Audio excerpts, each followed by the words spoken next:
Good morning, students. Today I am going to explain the introduction of Gregor John Mendel.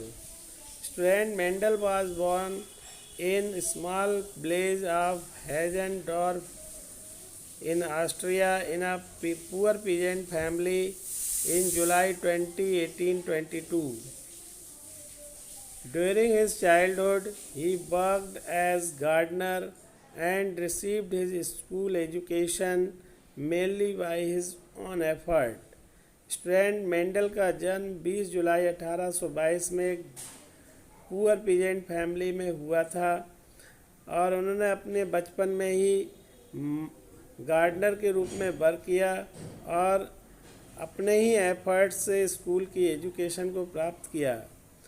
उन्होंने Vienna 1851 में Vienna university को join किया जिसमें उन्होंने physics और बॉटनी की स्टडी की।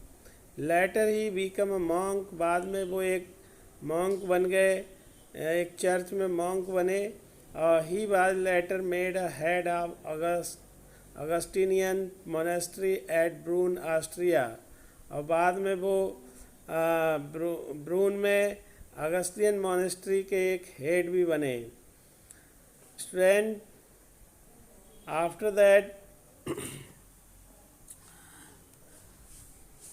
between 1856 and 1863 Mendel experimented on pea plant।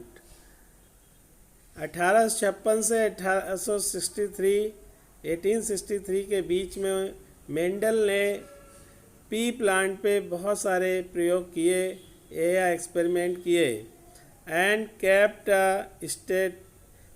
Statistical record of the data, और उन्होंने वो जो एक्सपेरिमेंट किए उनका पूरा एक स्टेटिस्टिकल रिकॉर्ड को मेंटेन किया और उन्होंने उनके बेस पर दो लॉ प्रपोज किए, law of segregation and law of independent assortment.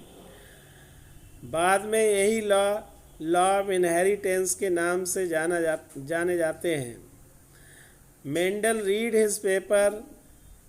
ने अपने पेपर को पढ़ा, experiment on plant hybridization at two meeting of the natural history society of Brunn in Moravia in 1865।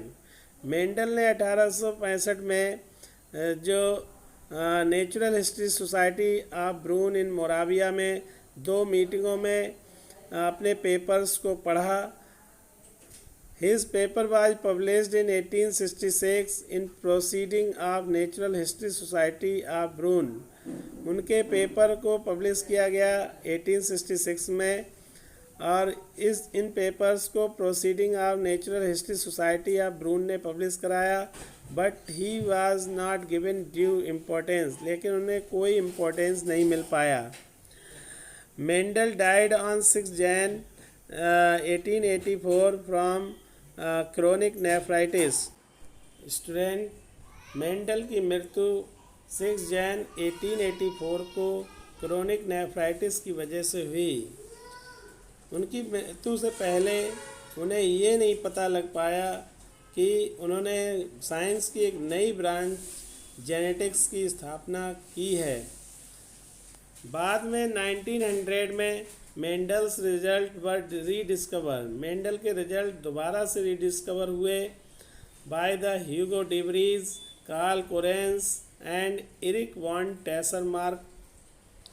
For his contribution in the field of genetics he is rightly called father of genetics. बाद में 1900 में Mendel के जो results है वो दोबारा 3 scientist के द्वारा रीडिस्कवर्ड हुए। वो साइंटिस्ट थे Hugo de Vries, Carl Correns and Erich von Tschermak. और मेंडल के जेनेटिक्स के फील्ड में अपने कंट्रीब्यूशन के लिए he is rightly called father of genetics, उन्हें जेनेटिक्स का फादर माना गया। His laws form the basis of modern genetics, क्योंकि उनके लॉज जो थे मॉडर्न जेनेटिक्स के लिए बेस थे, आधार थे, इसलिए उन्हें फादर ऑफ जेनेटिक्स कहा गया। Thank you for watching this lecture.